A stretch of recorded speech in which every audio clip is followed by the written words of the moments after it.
जो समाज के लिए लड़ता है, जो समाज के लिए आगे बढ़ता है, उसको दुनिया याद करती है और उसका जन्मदिन भी दुनिया मनाती है। यदि आपको भी ऐसा कुछ करना है तो त्याग तो करना पड़ेगा। बाबा साहेब तो आपको यहां तक लेकर आ गए, लेकिन हम लोग उनकी बात को नहीं मान पाए।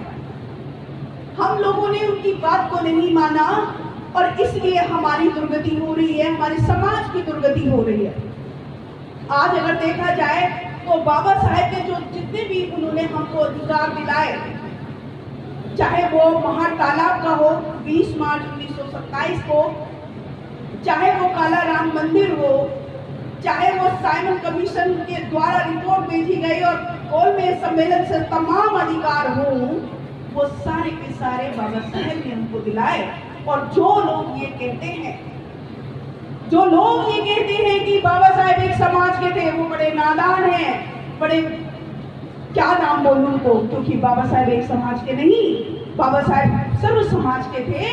और उन्होंने ये साबित किया कि इतना भेदभाव सहने के बावजूद भी वो सबको बराबरी का हक दे गए और यहाँ की पिछड़े को अपने संविधान के 340 आर्टिकल में उनके सामाजिक और उनके आर्थिक उत्थान की बात कही गई।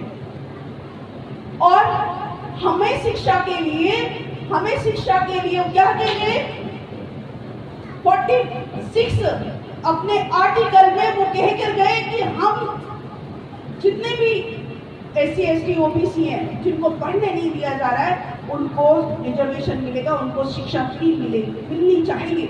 लेकिन ऐसा तो नहीं हो रहा। ऐसा क्यों नहीं हो रहा है? क्योंकि हम उनकी बात को नहीं माने और हमने अभी भी अंधविश्वास और पाखंड में हम जी रहे हैं। अभी भी हमको लगता है कि शायद ये पत्थर की मूर्ति हमारा भला करेगी, जबकि पत्थर की मूर्ति आपका भला करने वाली नहीं। अगर कोई भला करने वाला है तो वो सिर्फ बाबा साहेब का संविधान। जो महिलाएं बैठी हैं, जिन महिलाओं को अधिकार मिले वो बाबा साहेब के हिंदू कोड बिल से मिले। अगर बाबा साहेब हिंदू कोड बिल नहीं बनाते, बाबा साहेब ऐसा कानून नहीं बनाते, तो आज हमारी स्थिति क्या होती आप सोच भी नहीं सकते। और जो महिलाओं के साथ होता था उसको तो मैं यहाँ पूरी भरी सभा में बता भी नहीं सकती। पैरों के नीचे से जमीन निकल जाएगी जो हिंदूवादी मनुवादी लोगों ने हम महिलाओं के ऊपर सितम ढाए, और उसके बावजूद भी हम नहीं जान पाए। उसके